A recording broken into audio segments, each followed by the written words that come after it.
Friends, आज की short analysis में हम डिस्कस करेंगे गेल इंडिया स्टॉक के ऊपर। दोस्तों, आप लोगों को बता दूं कि ये स्टॉक अप्रैल 2024 से करेक्शन के अंदर चल रहा है। मोटा मोटी देखो तो दोस्तों इसने 3.5 महीने करेक्शन में बिता दिए और उसमें भी दोस्तों करेक्शन में भी उसने सिर्फ और सिर्फ टाइम वाइज करेक्शन दिया है। इसने प्राइस वाइज करेक्शन बिल्कुल भी नहीं दिया है। टाइम वाइज करेक्शन जब स्टॉक दे रहा था तो इसके अंदर एक रेंज बन रही थी, वो रेंज के अंदर ही इसने प्राइस वाइज करेक्शन दिया और वो भी इसीलिए प्राइस वाइज करेक्ट हुआ क्योंकि स्टॉक मार्केट में सडनली वॉलेटिलिटी बढ़ गई थी इलेक्शन रिजल्ट के डे के दिन। तो वो लिहाज से एक उसने टाइम वाइज करेक्शन के अंदर जो बड़ी पैरेलल चैनल बनाई थी उसके अंदर ही प्राइस वाइज करेक्शन आया। अल्टीमेटली अगर अपसाइड पिक्चर से देखो तो इसने सिर्फ और सिर्फ टाइम वाइज करेक्शन दिया है। और फिलहाल ये स्टॉक को देखो तो दोस्तों मल्टीपल पॉजिटिव फैक्टर्स एक साथ ब्रेकआउट हुए। ये स्टॉक के अंदर दोस्तों डाउनवर्ड स्लोपिंग पैरेलल चैनल थी जो एक स्ट्रॉन्ग रेजिस्टेंस थी। अल्टीमेटली स्टॉक ने उसको ब्रेकआउट किया।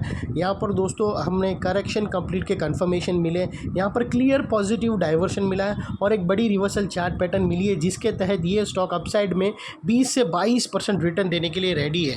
लेकिन दोस्तों इसमें कोई भी मेरी बाई सेल होल्ड रिकमेंडेशन नहीं है, ये प्योरली एजुकेशन पर्पस से आप लोगों से शेयर कर रहा हूँ। फ्रेंड्स, आप लोग देख सकते हो कि ये वो टॉप था जहाँ से करेक्ट स्टॉक मार्केट में वॉलेटिलिटी आई और एक प्राइस वाइज करेक्शन स्टॉक के अंदर आया। अगर आप देखो ना तो दोस्तों यहाँ पर और जब तक ये चैनल के अंदर था डाउनवर्ड स्लोपिंग पैरेलल चैनल के अंदर, उसके अंदर back to back lower lows भी हीट हुए। दोस्तों अगर आप देखो ना तो पहला लोअर लोज ये कैंडल का हीट हुआ, सेकंड लोअर लो ये कंसोलिडेशन ब्रेक होने के बाद हुआ और थर्ड लोअर लोज यहाँ पर ब्रेक हुआ। और जैसे ही दोस्तों ये downward sloping parallel channel upside में ब्रेक हुई, इसने मल्टीपल हायर हाइस को एक साथ ब्रेक करके उसके above high volume sustain closing देकर कंफर्म कर दिया करेक्शन इज कंप्लीटेड। यहाँ पर दो बड़ी चीज़ एक साथ हमें मिली दोस्तों। पहला तो इसने डाउनवर्ड स्लोपिंग पैरेलल चैनल को अपसाइड में ब्रेक किया जिसकी वजह से जो कंटिन्यू डाउन साइड गिरावट आ रही थी वो अल्टीमेटली रुक गई। और सेकेंडली दोस्तों इसके अंदर बैक टू बैक जो लोअर लोज हीट हुए थे वो भी स्टॉप होकर उसके अगेंस्ट में फर्स्ट हायर हाइज लग गए, जो हमें कंफर्म करता है कि करेक्शन यहाँ पर कंप्लीट हो चुका है। यहाँ पर स्टॉक के अंदर बॉटम लग गई है। अनलेस एंड अनटिल कोई नया लोअर लोज हीट ना हो तब तक हम मानकर चलेंगे कि यहाँ पर करेक्शन कंप्लीट हो गई है। और दोस्तों सेकेंडली बात कर लेते हैं डाइवर्शन का पार्ट। तो दोस्तों अगर मैं आप लोगों को MACD डालकर बताऊँ तो यहाँ पर क्लियर कट हमें पॉजिटिव डाइवर्शन मिलता है। दोस्तों अगर आप प्राइस एक्शन के लोअर लोज की स्विंग देखो ना यहाँ से तो वो डाउन साइड में टिल्ट हुआ है फ्रेंड्स।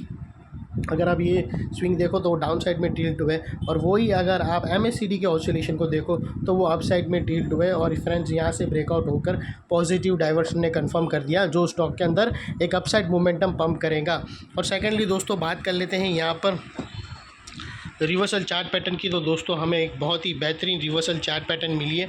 दोस्तों अगर मैं आप लोगों को बता दूं तो यहाँ पर हमें एक पैरेलल चैनल भी बोल सकते हो या फिर डॉरवॉस बॉक्स ब्रेकआउट भी बोल सकते हो। दोस्तों अगर आप देखो तो यहाँ पर हमें एक बहुत बड़ी रेंज मिली है पैरेलल चैनल को जो क्लियर ब्रेकआउट हो चुकी है, जिसकी नेकलाइन निकल कर आती है समवेयर अराउंड 232 के आसपास, जिसको हम रेड में कर देते हैं। और दोस्तों ये जो इनसाइड रेंज है पैरेलल चैनल की दोस्तों ये तकरीबन 20 से 22% की है, जो यहाँ से ब्रेकआउट होने के बाद अनदर 20% अपसाइड करेगा। और वो लिहाज से अगर आप स्टॉक का अभी नेक्स्ट टारगेट देखो तो 290 रुपीज़ का स्टॉक का फर्स्ट टारगेट है और सेकेंड टारगेट इसका निकल कर आता है 300 का।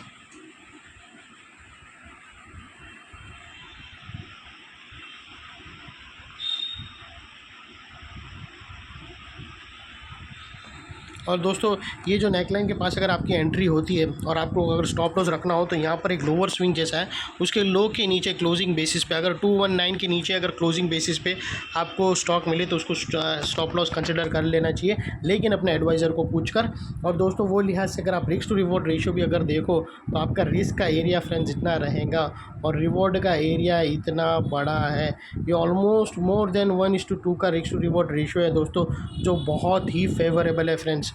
और सेकेंडली दोस्तों ये जो नेकलाइन के पास वाला एरिया है ये बहुत ही इंपॉर्टेंट एरिया है। अगर आप देखो तो मल्टीपल पॉजिटिव फैक्टर्स यहाँ पर एक्शन में आते हुए मिले दोस्तों। यही एरिया पे हमारी डाउनवर्ड स्लोपिंग पैरेलल चैनल हमने देखा अपसाइड में ब्रेकआउट होते हुए, यही एरिया पे दोस्तों लोअर लोज हायर हाइज में शिफ्ट होते हुए हमने देखा, यही एरिया पे दोस्तों हमें क्लियर कट पॉजिटिव डाइवर्शन मिला MACD के थ्रू और यही एरिया पे दोस्तों एक बहुत बड़ी पैरेलल चैनल ब्रेकआउट हुई है। तो दोस्तों जो एरिया अभी तक एक स्ट्रॉन्ग रेजिस्टेंस का काम कर रहा था वो अल्टीमेटली स्ट्रॉन्ग स्ट्रॉन्ग सपोर्ट बनकर खड़ा है।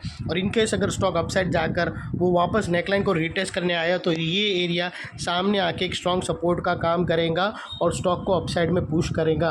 और इतने बड़े स्ट्रॉन्ग सपोर्ट के नीचे हमारा स्टॉप लॉस है जो आसानी से हीट नहीं होगा, लेकिन बाय एनी चांस अगर क्लोजिंग बेसिस पे हीट हो गया तो दोस्तों नो इफ़ नो बट सीधा स्टॉप लॉस देके तुम्हें ट्रेड को क्लोज कर देना चाहिए। ये थी हमारी एनालिसिस। अच्छी लगे तो प्लीज़ मेरी चैनल को लाइक शेयर सब्सक्राइब करना और अपने फैमिली फ्रेंड्स रिलेटिव को ज़रूर शेयर करना। Thank you.